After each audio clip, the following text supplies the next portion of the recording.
Yo, what's up YouTube? It's the one and only legend of winning, aka Low, and I'm back with another video. Now for those out there who are watching my NBA preview, what I decided to do was just make a separate video pertaining to Gordon Hayward and the situation that he's in now after he suffered his injury, and make this video breaking down what this means for the Boston Celtics, Gordon Hayward, and the rest of the NBA moving forward. And so let's take the time out to break down the good, the bad, and the ugly truth pertaining to Gordon Hayward, his injury, and the Boston Celtics. So first, let's start off optimistic and be positive.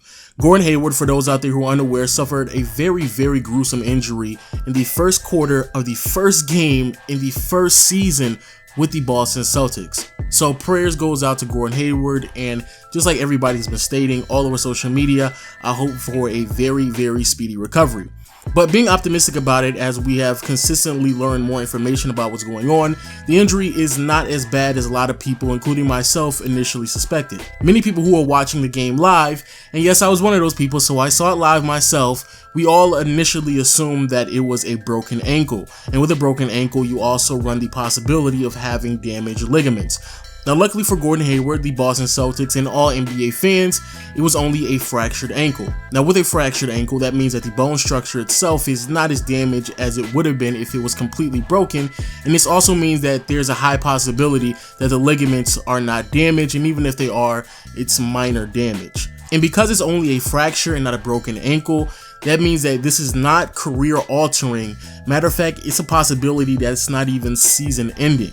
Obviously, as medicine and treatment continues to advance and develop, you have NBA players, or really just athletes across the board, getting back to the court or on the field much quicker than previous years. And so there is a possibility that we could see Gordon Hayward play some basketball at the end of the season. But if I was a Boston Celtics fan, I would not want to see that. I would just take the fact that it's not a broken ankle as the best news, and not have my expectations so high that we end up rushing Gordon Hayward back on the floor.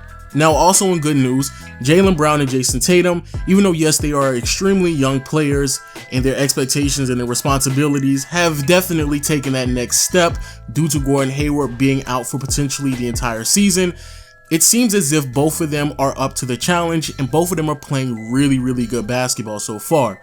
Now don't get me wrong, I understand it's just been a summer league preseason and one regular season game, but for two players, especially Jaylen Brown, are prepared to fill in whatever role that they need to fill in and live up to not only their expectations but possibly exceed them as well. And hopefully we'll be able to see a very productive season out of those two young players.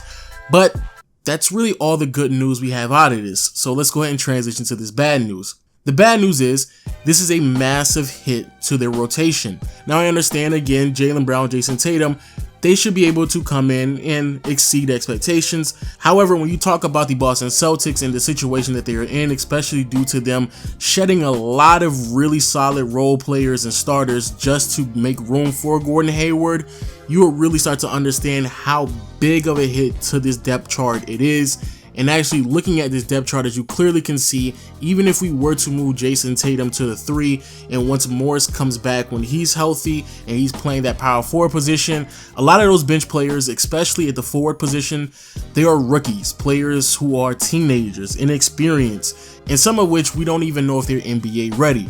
Also, when it comes to the bad news, it seems as if the Boston Celtics, they were projected to be the second best team in the Eastern Conference, but I would go as far as saying that they may be the 4th, possibly the 5th seeded team in the East now. Cleveland is obviously the best team in the Eastern Conference, regardless of what seeding that they finish in. Then you have the Washington Wizards, the Toronto Raptors, and then even the Milwaukee Bucks, because even without Jabari Parker, I believe that the Milwaukee Bucks should be able to win a little bit more games than the Boston Celtics due to the Gordon Hayward injury. And then when they add Jabari back to the team somewhere around middle of the season, that definitely should be a team that should have a better record. But if there is one thing I could definitely say, the Boston Celtics are not the same team that they once were, obviously losing Gordon Hayward. So that means that they will drop in the seedings and the standings, and that isn't good if you are a Boston Celtics fan, nor if you are Kyrie Irving. But the biggest bad and the ugly truth about Gordon Hayward suffering a very significant injury is the situation that the Boston Celtics find themselves in with Kyrie Irving. For those out there who are unaware, Kyrie Irving, yes, he's under contract for 3 years. However, that third year is a player option, which basically means the Boston Celtics have only given themselves 2 years to persuade to Kyrie Irving that he belongs in Boston, a team that he did not select to go to, but was traded to. Now, don't get me wrong, Boston has a lot of solid pieces, and I'm pretty sure Kyrie Irving is intelligent enough to understand that this was a freak accident, but it still doesn't answer the question of, is Boston the best place for Kyrie to be? Because there were places, such as San Antonio, that in my opinion would actually put Kyrie in a better situation than the Boston Celtics. And in 2 or 3 years' time, who knows what the Boston Celtics are going to be, even with Gordon Hayward being healthy. All I know is if the Boston Celtics had 2 years to persuade to Kyrie Irving that he belongs here, one of those years is basically down the drain due to this injury. And if Kyrie Irving decides to up and leave the Boston Celtics, which at this point, I'm not going to sit here and act like I know Kyrie Irving, but it really wouldn't surprise me if he decides to take his talent somewhere else, because even if Gordon Hayward comes back early, or even if next season Gordon Hayward and Kyrie Irving really mesh well with one another, I can also see Kyrie Irving meshing well with better players on the other organizations who are much well off financially. Because even when Kyrie takes that player option and decides to opt out of his contract, which he would be silly if he doesn't, the Boston Celtics will only have a little bit of wiggle room to work with because they already paid Al Horford $30+ million along with Gordon Hayward as well. And then if you add Kyrie in the mix, you're basically talking about a big three, one of which isn't even an all-star in Al Horford. And for the people out there who are going to point out that Al Horford, he's going to be coming off his contract as well, that is true, but Al Horford is not going to opt out on that last year of his contract because at that stage of his career, if I'm not mistaken, he should be 32, looking at 33, receiving $30+ million.